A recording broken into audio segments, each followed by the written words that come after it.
చెప్పింది అని చెప్పి ఆ అమ్మాయి ఎంత చక్కగా మాట్లాడింది మీరు విన్నారు. అట్లాగే ఇవాళ అడుగుతున్నారు జవాబుదారితనం. ఏమంటున్నారు? అయ్యా మీరు మంత్రులు అయినరు, ఎంపీలు అయినరు, మీరు పెద్ద ప్రధానమంత్రులు అయినరు, కానీ మేము మీ సీట్లు అడుగుతలేము. జవాబుదారీతనం. ఒక ప్రశ్నాపత్రం లీక్ అయితే దేశంలో మీరు ఇచ్చిన ఒక్క హామీ నెరవేరకపోతే మేము అడగద్దా, అడుగుడే తప్పైందా అని అంటా ఉన్నారు. వాళ్ళు న్యాయం అడిగితే మీరేం చేస్తున్నారు? రాజ్యం హింసకు దిగుతున్నది. పోలీసు వాళ్ళు, ఐపీఎస్ ఆఫీసర్లు ఆడపిల్లలను చెంప మీదకెళ్ళి కొడతా ఉన్నారు. పోలీసు వాళ్ళు లాఠీలతోని ఆడపిల్లల్ని కొట్టకూడని చోట కుళ్ళబొడుస్తా ఉన్నారు. ఇవన్నీ వీడియోలు ఉన్నాయి, నేనేదో ఊరికే చెప్పట్లేదు. అందుకే ఇవాళ హైదరాబాద్ వేదికగా ఆ పిల్లల డిమాండ్లకు మద్దతుగా ఢిల్లీలో జరుగుతున్న జంతర్ మంతర్లో జరుగుతున్న దమన కాండకు వ్యతిరేకంగా మా నాయకుడు కేసీఆర్ గారి ఆదేశం మేరకు మొత్తం పార్టీ అంతా ఇక్కడికి వచ్చింది. వచ్చి ఆ పిల్లలకు సంఘీభావంగా అండగా, ఇందులో రాజకీయం లేదు, ఎలక్షన్లప్పుడు చూసుకుందాం రాజకీయం, ఆ రోజు ఎవరు ఎక్కడ కూర్చోవాలో ప్రజలు నిర్ణయిస్తారు. కానీ ఇవాళ మేము అడుగుతున్నది ఒకటే, ముందుగా ఎడ్యుకేషన్ మినిస్టర్ ధర్మేంద్ర ప్రధాన్ రాజీనామా చేయించండి. చేయించాలనే వాళ్ళు గట్టిగా చప్పట్లు కొట్టి చెప్పాల, గట్టిగా చప్పట్లు కొట్టాల. రెండోది, ఆ పిల్లల మీద పెట్టిన కేసులు చాలా మంది పిల్లల్ని దేశవ్యాప్తంగా కేసులు పెట్టినారు. బేషరతుగా పిల్లలకు క్షమాపణ చెప్పి కేసులు వెంటనే ఎత్తేయాలని చెప్పి గట్టిగా చప్పట్లతో మరి కేంద్ర ప్రభుత్వాన్ని డిమాండ్ చేద్దాం. ఇంకొద్ది గట్టి కొట్టాల చప్పట్లు. పిల్లల మీద పెట్టిన కేసులు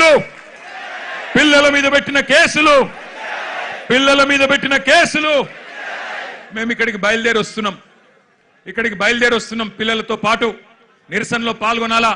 కేంద్ర ప్రభుత్వానికి సిగ్గొచ్చే విధంగా మరి మాకు లోక్సభలో సభ్యులు లేరు, రాజ్యసభలో సభ్యులు ఉన్నారు, అక్కడ గొంతిప్పాలా అని చెప్పి మేము బయలుదేరితే విచిత్రం, మధ్యలో కాంగ్రెస్ వాళ్ళు మాకు అడ్డం వచ్చింది. నాకు ఆశ్చర్యమైంది. మేం కొట్లాడుతుంది మోడీ ప్రభుత్వం మీద, బీజేపీ మీద, మధ్యలో ఇక్కడ చోటాబాయికి ఏం వచ్చిందో నాకు అర్థమైతలేదు. నీకేమైందిరా నాయన? నేను మోడీనంటే ఈ కేడీగాడు ఎందుకు ఉలిక్కిపడుతున్నాడు మధ్యలో? నేను మోడీని అంటున్నా, మోడీ తప్పు చేసిండంటే నీకేంది రోగం? మధ్యలో యూత్ కాంగ్రెస్ వాళ్ళు వచ్చి నా కారుకి అడ్డం వచ్చిండ్రు, పోలీసు వాళ్ళు చంపి తీసుకుపోయిన మంచిగా. నేనేమంటున్నా అంటే, ఏం జరుగుతుంది ఈ దేశంలో? నువ్వు రావు, ఢిల్లీలో రాహుల్ గాంధీ పోయి ప్రధానమంత్రి ఇంటి ముంగట కూర్చుంటే ఈ నల్లమల పిల్లి పోయి కొడంగల్ దాక్కున్నది. ఢిల్లీకి పోలే ఈడ పోయి దాక్కున్నాడు. అరే మీ మహేష్ గౌడ్ పోయి రాజ్భవన్ ముంగట ధర్నా చేసిండు, కనీసం ఆయన కొద్దిగానే రేషం ఉన్నది. నువ్వే ఆడున్నావు, కొడంగల్లో దాక్కున్నాడు. పోయి కొడంగల్లో మళ్ళా గట్టిగా ఇంకా విచిత్రం చెప్తా మీకు.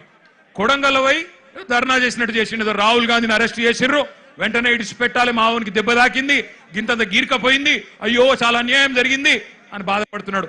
నేను అడుగుతున్నా రేవంత్ రెడ్డి, ఏమన్నా కొద్దిగా సోయుందా నీకు? నీకు కూడా ఒక బిడ్డ ఉంది, నీకు కూడా మన్మడున్నాడు. నీ బిడ్డను ఇవాళ అక్కడ పిల్లల్ని కొట్టినట్టు కొడితే ఊకుంటావా ఒక తండ్రిగా? కనీసం రేషం లేదా? పిల్లలను గొడ్డులను కొట్టినట్టు కొడుతుంటే కనీసం స్పందన లేదు నీకు. ఢిల్లీ దాకా పోయి మరి మీ నాయకుడితో కూర్చునే ధైర్యం కూడా లేదు నీకు. ఇంకా మీదికెళ్ళి మోడీ గారిని, ధర్మేంద్ర ప్రధాన్ గారిని ఇవాళ ప్రధానంగా యువత డిమాండ్ చేస్తున్నది. జవాబు చెప్పండి అని చెప్పి మోడీ గారిని, ధర్మేంద్ర ప్రధాన్ గారిని అడుగుతుంటే మన చోటాబాయ్ ఈయనేం అడుగుతుండేరికేనా? కేసీఆర్ కేటీఆర్ తప్పటిదంతా. ఎక్కడ దొరికినవయ్యా నువ్వు? నాకు అర్థం కాదు. దేశమంతనేమో మీ నాయకుడు రాహుల్ గాంధీతో సహా మోడీ, ధర్మేంద్ర ప్రధాని ఇద్దరు రాజీనామా చేయాలని వాళ్ళు పెడుతుంటే నీకు కేసీఆర్ తప్ప ఇంకొకరు కళలు కూడా ఇంకొకరు యాదికి రాక మానరిగని. ఆ వెనకటికి ఒక సినిమా ఉంటుంది, ఆ సినిమాలు ఇంతకుముందు వచ్చేటప్పుడే మా అన్న ప్రశాంత్ రెడ్డి అని చెప్తున్నాడు. అదేంటది? కుక్క కథ కదా.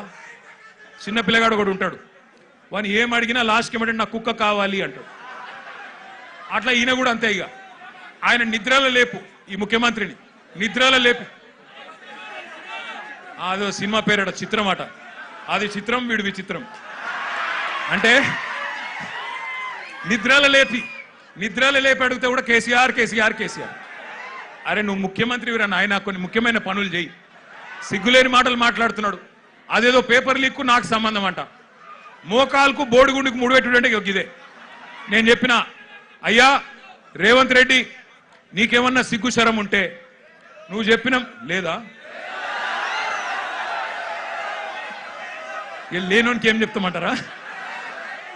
అంటే బాధ ఎక్కడ అనిపిస్తుందంటే నేను నిన్న లీగల్ నోటీస్ పంపించిన, ఒరే నువ్వేదో మాట్లాడినావు, నిజంగా నీ దగ్గర ఏమన్నా రుజువు ఉంటే చూపెట్టరా అయ్యా, చూపెడితే నిజంగా రుజువు చేస్తే ఇదే ఇందిరా పార్క్ కాడ ఇగో ఇదే పిల్లల మధ్యన అవసరమైతే నన్ను ఉరిది కానీ ఇష్టం వచ్చినట్టు మాట్లాడి గా పిల్లల మనసులు మలినం చేయకు, లేనిపోని బదనాములు పెట్టి రాజకీయంగా సలిమంటలు కాచుకునే ప్రయత్నం చేయకు. నీకు చేత కాదు, దమ్ము లేదు. ఢిల్లీకి పోయి మోడీని ఎదిరించే దమ్ము నీకు లేదు. ఎందుకు? నీకు భయం. నీ పాత కేసులు, బ్యాగుల పైసలతో దొరికిన కేసులు బయటికి గుంజుతారు, లోపలికి నూకుతారని భయం. మరి కొట్లాడటోనన్నా కొట్లాడిని. మాకు దమ్ముంది, తెలంగాణ తెచ్చినోళ్ళం, ఢిల్లీ మెడలు వంచినోళ్ళం, మాకు దమ్ముంది. అవసరమైతే ఢిల్లీకి పోయి గల్లా బట్టి అడిగే దమ్ము మాకుంది, నీకు లేదు. మరి కొట్లాడేటోళ్ళ కాళ్ళ కట్టెబెట్టి లేనిపోని మాటలు మాట్లాడి పిల్లల నెత్తులు ఖరాబ్ చేస్తున్నావు. నేను ఒకటే అంటా ఉన్నా, చాలా మంది తమ్ముళ్ళు అడిగినారు నన్ను, అన్నా మీరు ఢిల్లీకి పోవచ్చు కదా, జంతర్ మంతర్కి పోవచ్చు కదా, ఇక్కడ ఎందుకు అన్నారు. నేను వాళ్ళకు ఒకటే చెప్పిన, మేము జంతర్ మంతర్కి పోయి మా జెండాలు పట్టుకొని మీ ఎజెండాను హైజాక్ చేసడం కరెక్ట్ కాదు. మీరు కరెక్ట్ కొట్లాడుతున్నారు. ఏ నాయకుడు ఏ పార్టీ వచ్చి మీకు వాళ్ళ ఎజెండాను మీ మీద రుద్ది రాజకీయ ప్రయోజనం పొందే అవకాశం మీరు ఇవ్వకండి. మీరు ఇండిపెండెంట్ గానే కొట్లాడండి. మీకు ఎక్కడోళ్ళం అక్కడ, మీకేం కావాలో చెప్పండి, పక్కకుండి మేము సహాయం అందిస్తాం. మీకు అవసరం పడితే కేసులు అయితే కొట్లాడతాం, ఎక్కడి దాకంటే అక్కడ కొట్లాడతాం, పార్లమెంట్ లో కొట్లాడతాం, అసెంబ్లీలో కొట్లాడతాం, శాసన మండలిలో కొట్లాడతాం.